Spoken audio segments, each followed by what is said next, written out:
Hey guys, it's here with a few book reviews for you. Um, it's really super early. I didn't sleep very much. I have no idea why I'm awake right now, but I figured I would do these book reviews. Excuse me. So the first one is on a bind-up of 3 books by Francesca Lia, and this bind-up is called Roses and Bones, Myths, Tales, and Secrets. It includes Psyche in a Dress, Echo, and Rose and the Beast. As I've said before in the past, let me just show you the cover again, because it's really pretty. I'm not a huge fan of Francesca Lia just because sometimes I don't get the references to California, where she grew up.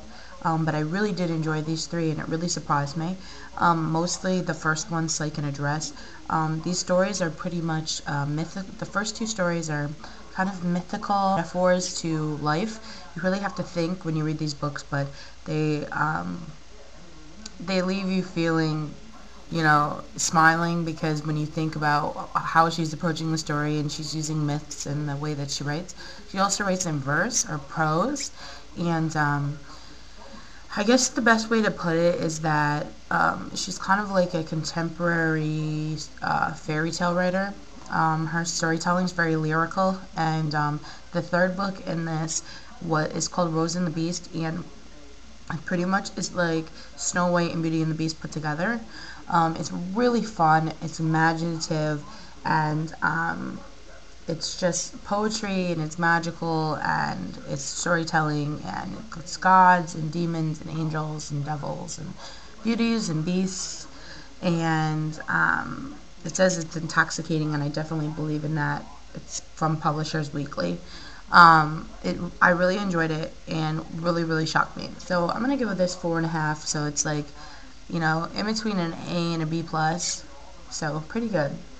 And the next book that I have to review is Possessions by Nancy Holder. As you know, Nancy Holder writes, first of all of the Buffy the Vampire Slayer books and Charmed books. She wrote the Wicked series, and she wrote this. The sequel to this is The Evil Within. She also wrote Pretty Little Devils, and I just love Nancy Holder. So this book is about a girl that loses her mother and kind of loses her mind at the same time. Her parents, or her dad and her new stepmom, decide to send her off to a boarding school like 12 hours north of San Diego, in the middle of nowhere. And the story takes place, at this boarding school that used to be an insane asylum, apparently.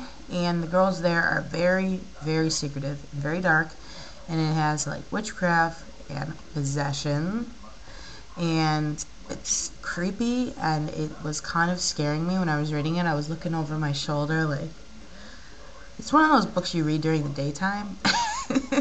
It really did creep me out, but she writes so well. I wouldn't say this is my absolute favorite book that she ever wrote, but I did enjoy this. I'm going to give it like 3.5 or a 4, so that's like a B. But I do suggest that you read it. I do want to read the sequel. The characters, some of them I really just hate. I guess the part of the story was betrayal, but some of the characters, some of the girls, I'm like, you biatch, like, how could you do that? But I don't know, it could have been better, so that's why I'm giving it like a 3.5 or a 4, but it's definitely good. So Possessions by Nancy Holder, if you're into witches, well, it's not really witch, I guess, cults, possessions, ghosts, scary things, haunted houses, hazing, stuff like that. And this is the main character, Lindsay, on the front cover. Well, that's what they say she looks like. So definitely interesting book. So those are that's 4 book reviews. I am waiting for a few things in the mail in a half.com order. Hopefully that'll be in the next few days, because I'm really stoked to read a lot of the books that I got in there, because they're just books that I've been wanting to read. So I'll definitely have that haul when I get it. And I have a few other books that I'm waiting for, but yesterday there was no mail, and people are like kind of slow to get back on the routine after the holidays, so taking longer to get things in the mail, I realize. But anyways, happy reading, and I will talk to you later. Bye.